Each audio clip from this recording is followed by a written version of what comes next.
থানাৰ ওচিয়ে মোলৈ এখন প্ৰেম পত্ৰ পঠিয়াইছিলে সেই প্ৰেম পত্ৰখন মই একচেপ্ট কৰিছোঁ আৰু তেওঁ প্ৰেম পত্ৰৰ উত্তৰ দিবলৈ মই এতিয়া দুলীয়াজান গৈ আছোঁ খুব সম্ভৱ মোক ৰাস্তাতে অসম আৰক্ষীয়ে গ্ৰেপ্তাৰ কৰিব গ্ৰেপ্তাৰ কৰাৰ পুৰা সম্ভাৱনা আছে মই জানোতো অসম আৰক্ষীৰ চৰিত্ৰ মই জানো আৰু সেইকাৰণে অসমবাসী দুলীয়াজানবাসীক প্ৰথম ধন্যবাদ জনাইছোঁ আজি দুলীয়াজান স্তব্ধ হাজাৰ হাজাৰ পুলিচ নমায়ো এখনো দোকান খোলাব নোৱাৰিলে কিন্তু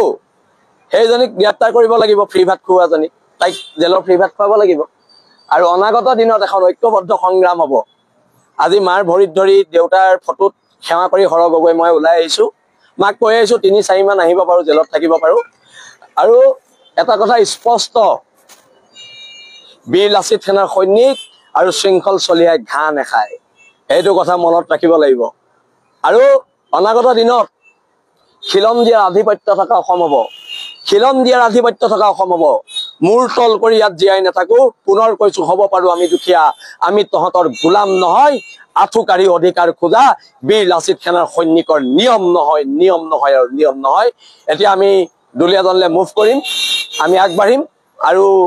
খিলন দিয়া জনগণৰ আশীৰ্বাদ আমি বিচাৰিছোঁ অনাগত দিনত এখন ঐক্যবদ্ধ প্ৰতিবাদ হ'ব ধন্যবাদ জয় অসম